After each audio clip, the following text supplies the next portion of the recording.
Assalamualaikum warahmatullahi wabarakatuh. Saya Rizky Suci Amalia Sudirman dari LKMM 2020. Nah, saya akan meringkas atau menjelaskan teori yang sudah saya dapat selama LKMM di hari yang kedua. Nah, yang pertama itu adalah peran mahasiswa dalam pengabdian masyarakat. Kita itu sebagai tenaga kesehatan, kita harus mempunyai passion di bidang itu sendiri. Nah, agar apa? Agar kita tidak mempunyai paksaan untuk mengabdi ke masyarakat, karena pengabdian itu adalah memang ranah kita itu sendiri gitu. Kita kerja bukan untuk mendapatkan duit, tapi kita bekerja untuk mengabdi ke masyarakat. Nah, jadi ada tiga prinsip utama di pengabdian dalam bidang kesehatan itu sendiri. Yang pertama itu adalah akuntabilitas, atau harus sesuai dengan kesanggupan diri kita sendiri gitu. Kita nggak mungkin kan mengabdi ke masyarakat tapi tanpa kita sadari kita tuh nggak sanggup gitu. Jadi kita harus sanggup dalam mengabdi masyarakat gitu. Nah, terus yang kedua itu ada partisipasi. Nah, partisipasi itu harus ada keterlibatan minimal 2 orang gitu. Nah, gimana sih biar ada keterlibatan minimal 2 orang gitu kan? Jadi tuh kita harus bekerja sama gitu.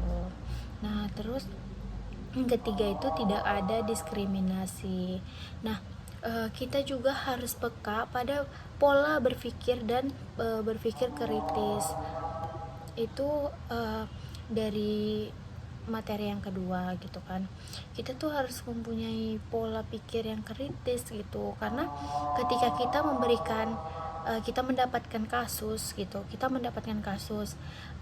juga harus berpikir positif dong gitu kan.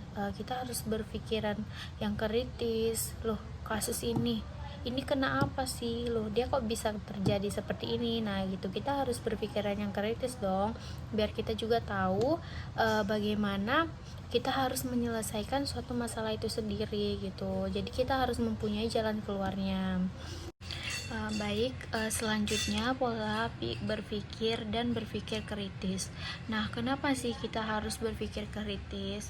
Kita tuh sebagai dokter, kita harus berpikir kritis karena ketika kita mendapatkan kasus, nah kita harus menyelesaikan kasus itu sendiri di situ juga gitu. Jadi kita harus berpikir kritis. Kita jangan gampang untuk menerima atau gampang untuk menolak sesuatu gitu. Jadi kita harus berpikir terlebih dahulu untuk menerima dan menolaknya. Jadi kita juga jangan langsung kayak ini ada kayak gini gitu, terus ya seumpamanya gitu, ada orang menawarkan ini. Nah, kita kita nggak tahu itu baik atau enggak, tapi karena dia promosi gitu kan sama kita dengan bahasa dia yang baik, bahasa dia yang benar, gimana ya dibilang, bahasa dia yang pokoknya meyakinkan kita kalau itu memang benar gitu. Tapi kita kan nggak bisa langsung menerima begitu saja, kita harus menganalisisnya terlebih dahulu gitu.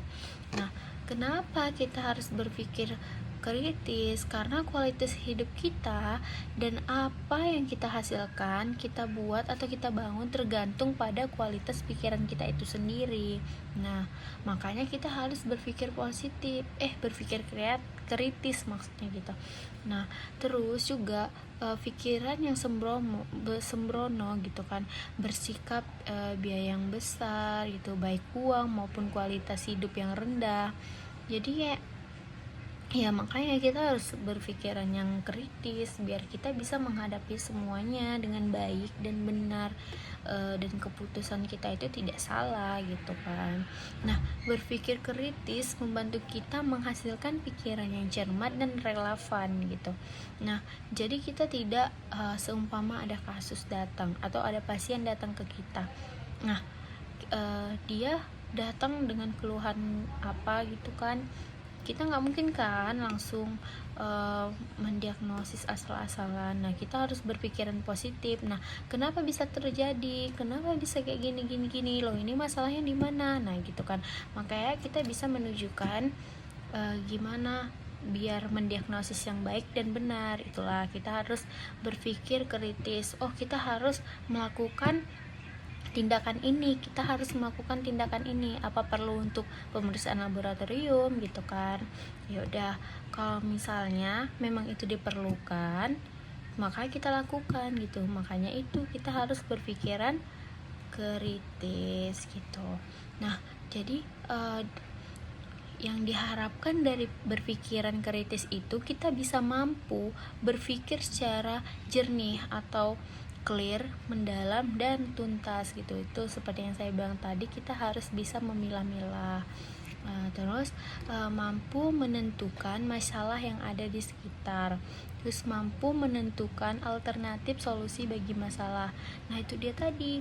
Nah pasien datang dengan keluhan, misalnya keluhan apa gitu kan, ya udah, kita nggak mungkin kan, seharusnya dia yang dibutuhkannya itu hanya USG.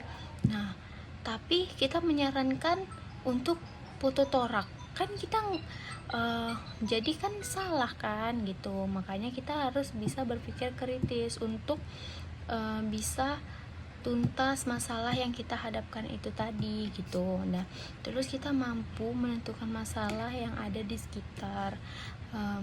Nah itu kita juga harus mampu menyelesaikan masalah. Itu dia tadi, gitu kan. Nah jadi kayak hindari proses mengetahui yang salah. Itu kayak seperti misalnya mengonsumsi gitu. Itu tadi kita kedatangan pasien, kita mendiagnosis yang salah gitu, itu tadi nggak baik ya, kita mengonsumsi gitu. Jadi kita harus memastikan terlebih dahulu apakah ini benar atau salah, ini diagnosisnya apa gitu ya. Nah jadi memegang satu ide atau opini tanpa mencoba membuktikannya itu kan nggak boleh ya. Kita nggak boleh kayak gitu. Kita harus membuktikan terlebih dahulu biar kita bisa tahu itu apa, itu kenapa, salahnya di mana, kenapa bisa kayak gitu. Nah gitu ya. Nah apalagi kayak kita menebak-nebak gitu kan, nggak mungkin dong kita menebak-nebak, oh ibu ini sakitnya apendis gitu kan, nggak mungkin. Kita belum melakukan USG gitu kan, kita belum melakukan CT scan perut gitu. Jadi nggak bisa langsung kita tegakkan diagnosis itu gitu, karena kita nggak ada pemeriksaan penunjangnya untuk lebih lanjut mengetahui si penyakit tersebut gitu ya. Nah terus ada spekulasi. Nah kita berspekulasi ini adalah membaik berdasarkan sebagai bukti yang tidak cukup membuktikan. Nah itu dia tadi, kita nggak tahu. Misalnya ditanya nih sama ibunya, saya sakit apa dok? Saya ibu sakit apendisitis. Apa tuh dok apendisitis gitu kan? Usus buntu bu. Oh kok bisa ya dok saya sakit usus buntu gitu kan, buktinya mana dok? Nah kita belum melakukan pemeriksaan penunjang atau USG, jadi kita nggak tahu dong bukti apa yang harus kita tunjukin gitu. Masa kita cuman bilang iya bu tadi ada nyeri tekan gitu.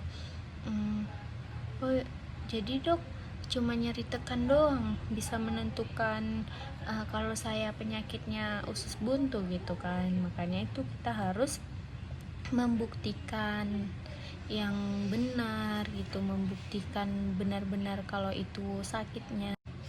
Nah selanjutnya adalah teori tentang urgensi dan manajemen organisasi.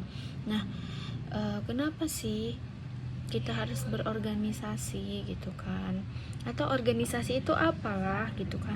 Organisasi itu adalah kesatuan sosial yang dikoordinasikan secara sadar dengan sebuah batasan yang relatif dapat diidentifikasikan, yang bekerja sama dengan sekelompok untuk mencapai suatu goals tersebut gitu.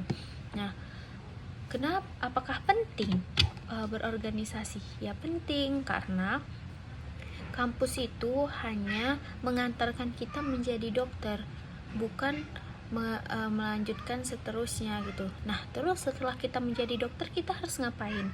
Nah, makanya kita harus berorganisasi biar kita tuh tahu dan kita juga banyak mengenal orang di organisasi gitu kan. Nah, fungsi organisasi itu apa? Bisa mengatur tugas dan kegiatan kerjasama sebaik-baiknya, terus mencegah keterlambatan kerja serta kesulitan yang kita hadapin, terus juga ada mencegah kesimpangan kerja, terus menentukan pedoman-pedoman kerja, wadah bekerja sama dan dalam menentukan tujuan, wabah mengembangkan minat dan bakat kita, terus wabah mencari ilmu. Nah, manfaat di organisasi itu banyak. Jadi kalau bisa jangan seperti kupu-kupu ya, kuliah pulang gitu kan. Kita harus melakukan kegiatan di luar kampus juga gitu. Karena memang istilahnya itu di kampus itu kita cuma menimba ilmu gitu kan, selebihnya kita harus mencari sendiri. Nah, dari organisasi mungkin kita bisa banyak mendapatkan ilmu gitu.